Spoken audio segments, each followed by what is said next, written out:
My name is Jim Ryan, and I'm the new instructional designer here at EWU.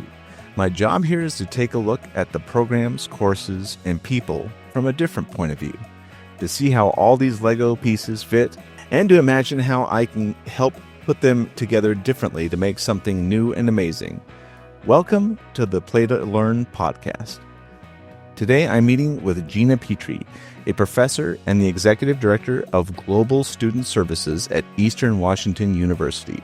She specializes in English as a second language and international education. Well, hi, Gina. Hi, good morning. Good morning to you, too. So, honestly, you should have been the first person that I've had the podcast with, because you were the first person to contact me on my first day of work here at Eastern. I timed it so that you would get the email within the first hour of your time with us. This sounds like it was some kind of conspiracy. You know, there's pre-planned. You know, your arrival was perfect timing for me because I had just gotten approval to create a new program in my area, and I had been dreaming about going about the program asynchronous online very differently. And so when I heard that you were arriving and that gamification was part of what you were looking at, I asked permission to be able to approach you on your first day. And you can't imagine how happy I was, because I was so nervous that it was going to take me a long time to get started and get rolling with faculty. But can you tell me a little bit more about the program that you plan on starting? Sure. So I'm creating a TOEFL certificate, teaching English as a foreign language. And a TOEFL certificate, sometimes you hear it called TESOL certificate, but mine is emphasizing foreign language, so I'm calling it a TOEFL certificate. This is a way that people can obtain employment when they're working overseas. And so it is a way that they can become certified, that they understand the theories and they're able to put into practice the strategies of how we can teach English to those who are learning it as a foreign language. Yeah, that is extremely vital. I've known a number of different friends when I was going through college who wanted to go overseas.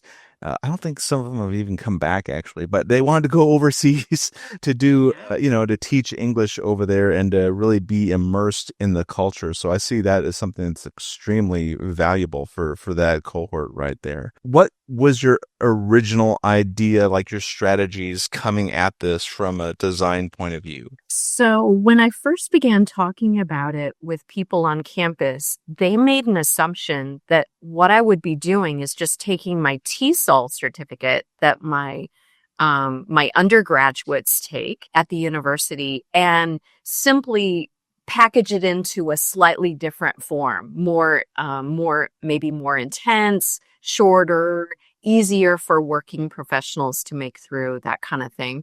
But I knew that I wanted to do something completely different. For one thing, there's a lot of content that I could prune out, and I wanted to make it laser focused just on what someone who was brand new to this field, but who really wanted to live overseas and teach English, just enough to get them started so that they would be successful and actually they'd have a pathway to learn more. And I also knew that I couldn't simply package the same thing, because my undergrads on campus, as busy as they are, and yes, I know that my students have jobs, but it's a little bit different than those who've been out of school for maybe 10 years. They've got a family, they've got a full-time job. Anyways, I was just thinking that I needed to make this something that didn't feel like a chore, that actually it was something they looked forward to every day, to spend a few minutes working on whatever course they were at the time working on. And I did a lot of reflecting about how I interact and how I learn. And one of the ways that I learn is through podcasts. So Get out of here. Yeah. Yeah. What? And so Originally, I was thinking that I would have a series of very short videos, short because I'd done some reading that to make Canvas work for a mobile device really work, one of the things you need to do is to you need to keep the pieces short. You need to break it into really short, kind of bite-sized pieces. So I knew that. Originally, I was thinking video, but I realized I love to listen. I bet other people are the same way. So I knew that what I was striving for is to make the course not feel like a course, to feel like just participating with your favorite website, participating with your favorite app, listening to your favorite podcast. That's what I was striving for. And what I really wanted was to somehow make it fun, but I didn't know how to do that. And that's why I sent that email to you the morning of your first day. Yeah, and I thought, and I still think that concept is absolutely genius. It's taking something that people are already interested, like, that your subject, and how they would normally go about finding out that information on their own, but taking out the hard part of learning what they don't know they don't know. And you're guiding them through the process, making it more easy and making it feel more natural and more fun for them to be participating in. So you already had the big concept of gamification already figured out going into this process. And you had a very detailed proposal, I might add. Thank you. Down to the cent, if I'm correct. I did have it. Yeah, it was very detailed. That's me. But, just to highlight some pieces that, Jim, I would not have come to if it hadn't have been for that first conversation and then all the other conversations that we've had. So I knew I wanted to include the voices of experienced EFL teachers, English as a foreign language. I thought it could be motivating, and I thought it could be reaffirming of what was covered in each course. Originally, I was thinking that I would have two teachers' voices, one at the beginning of a course and one at the end. But through your ideas and then working with EW graduate, my former student, Catherine Kemble, the idea that we arrived at is no, you will hear two audio pieces, one at the beginning of the course and one at the end, but it's the same teacher.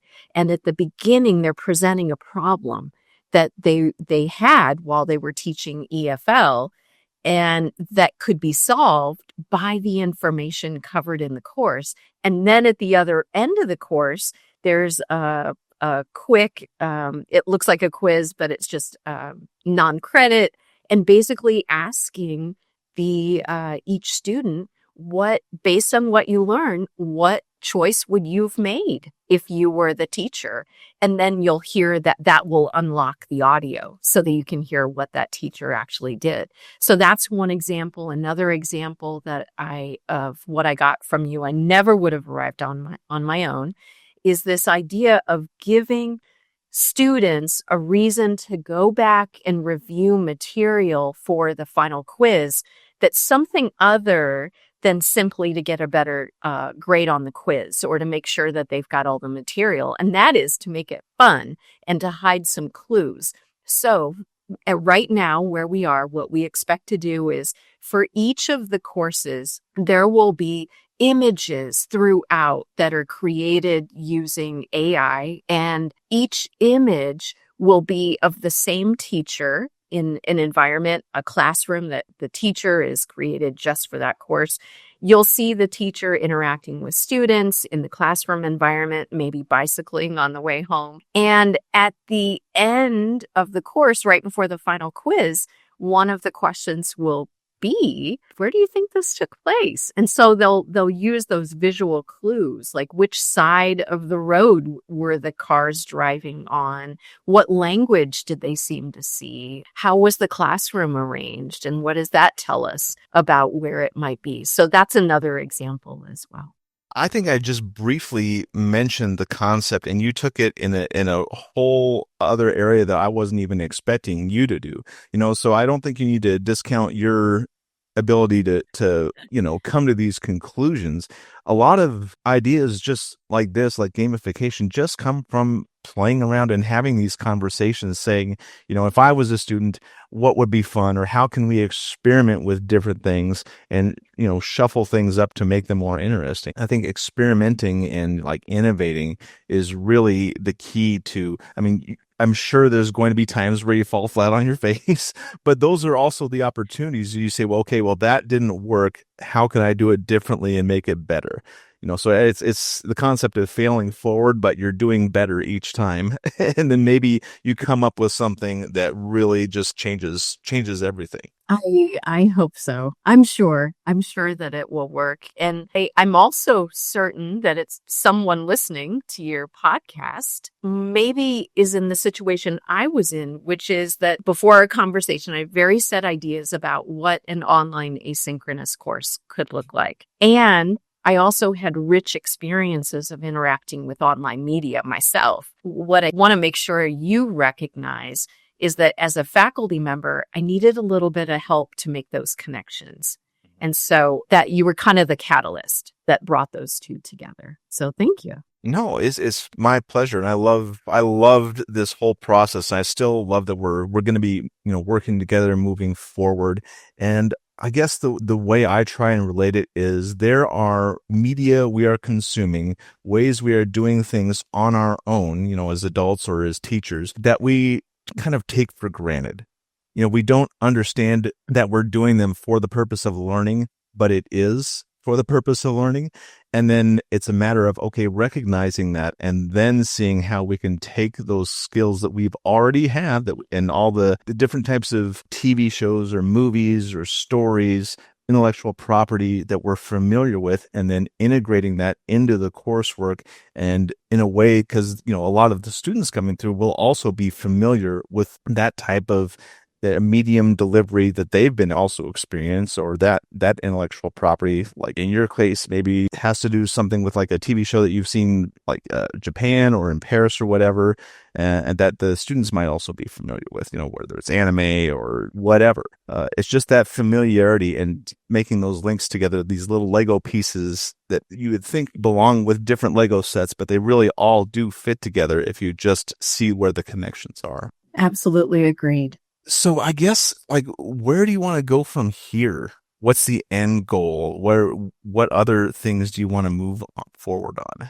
Oh, that's a good question. Well, I would like to take what I'm learning through the creation of the TOEFL certificate. And once this is built, which hopefully at the end of August, everything will be built and we'll begin offering the courses at the top of September, I would like to circle back to my on-campus courses. I am hopeful that as we're building these courses for the TOEFL certificate, that I'm starting to see ways I can incorporate this into my 4-credit classes on campus. That's my hope.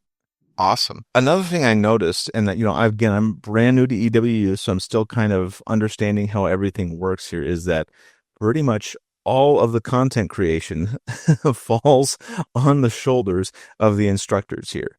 And the instructors are absolutely experts in their field of study, and that is always needs to be recognized. But not everybody has the same level of experience when it comes to these alternate methods of content creation. And I definitely want to be a part of sharing some of that load and taking some of that pressure off of the instructors. I also want to be able to help teach them those skills if they're interested in learning them, and also finding other resources maybe on campus that can help redistribute that massive load, because that's so much to put on individual instructors. There are these one-person armies out there trying to do the jobs of a whole lot of different people, and then on top of that you have to teach class and do all these other things. So I don't know, what do you think are other strategies that professors could do to kind of make that content creation part more easier? Yeah. I think being exposed to some great examples is very motivating for us. And to hear from one of our peers, so that we can imagine ourselves in their shoes, having someone say, hey, look at this thing I did. look at this change I made in how I present this idea or start this unit. And here's how I did it. And here's who was able to help me with it. I think that's pretty motivating to us, and that can kind of create some new pathways.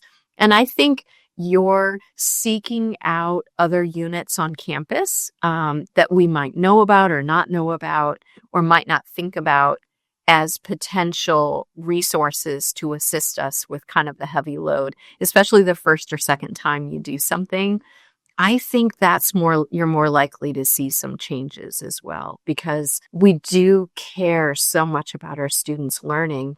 And I think for most of us, if we have to choose between switching it up and trying a couple of, especially if it's more than one technology that would be involved, to create something, I think most of us will just stick with what we know to make sure that this cohort this year gets just as rich learning around a learning point as previous ones. So I think you're onto something with locating those resources. And I'm guessing that you get a few faculty like me who hopefully have some successes and kind of help us share with others at workshops, here's how to do it. And I think you'll get those early adopters to embrace it. Yeah, I definitely want to find a more effective way of reaching more instructors on campus other than physically walking through the different departments and trying to strike up conversations and see how I can help that way. Another idea I was thinking of is maybe hosting a workshop that would involve having the faculty actually play a game together. And ideally, it would help kind of spark their imagination. It would be kind of Dungeons and Dragons related as far as the mechanics of it. It wouldn't necessarily be in that world. It could be in any world. It could be a science fiction thing. It could be time traveling. It could be, Western, what have you, any kind of, scenario you can imagine. But having the professors of different, get somebody from engineering and from English and have them try and play through using role-playing tactics and the mechanics of that style to understand how being in a gamified situation feels, and then relating that to how they can use it in their courses. Yeah, I call that three-dimensional learning, right? Where you're actually trying it out to see how it would feel from a student's perspective. And I think that's pretty persuasive. I would hope so. I think the big one is going to be convincing them, because I'm sure there's going to be a number of professors that would probably not want to have anything to do with gaming. But I think if they started seeing other professors having fun, just like students, you have to think of it on the student scale and on the biggest scale, like with professors. Like, everybody likes to have fun in their own different ways. And when they see others having fun, it kind of motivates them to want to try out some new things. Another thing I can think of is maybe to once a week at the faculty commons have a drop-in or petting zoo kind of hour. And it could be like on a rotating basis. So you've started to teach me, for example, Pinocchio, but it could be whatever piece of app or software that could help open up new doors for us to do things. And maybe it wouldn't be 3 weeks in a row on something like Pinocchio, but on a regular basis, the focus would be on Pinocchio, so that a lot of us are spiral learners, right? We don't really get it, especially if it's technology the first time we see it, but we start to get it the second time, and we really start to get it the third time. So anyways, I would attend something like that as a faculty member. Well, I'd hope so. It's always fun hanging out with you. Thanks. Same. Another thing I like to find out with the different professors on campus is what their passions are, because everybody has their subject that they teach, but they also have these other little side quests that they love doing. And yours in particular was really interesting in regards to history and genealogy. Would you talk a little bit about that? Yeah. So I don't say this lightly. I believe I'm obsessed with family genealogy. It started, I kind of dabbled around with it slightly before the pandemic, but it truly was my pandemic project, is to discover more about my family's history. And I knew very little about it. There were just a few little clues. My father's family stopped speaking German right before World War I began because of the anti-German sentiment that was out there. And I knew that my mother grew up extremely poor and that her family had been poor for a while. And so I was really curious, like what would I be able to find? And I've actually got most of my family lines, not all, but most of them back to at least 1500. I've got a few family lines that I've been able to trace back to 900. And the only reason that you can trace something back to 900 or so is because they're royalty. And so turns out my mom's family with royalty now. Yeah, you milady. Queen Gina. Yes.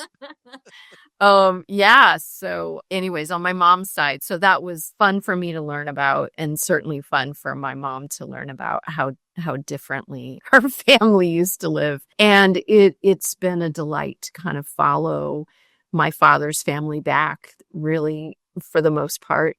Germans from Switzerland, Austria, Germany, and the German-speaking part of France, just as far back as you can go.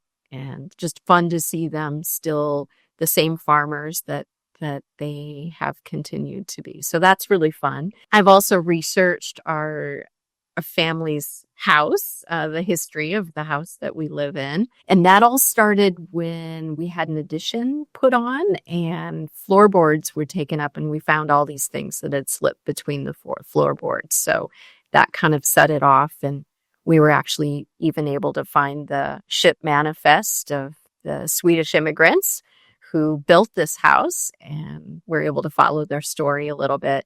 And then I love local history. I think really that was born for me when I moved from Indiana to Spokane for teaching at Eastern Washington University.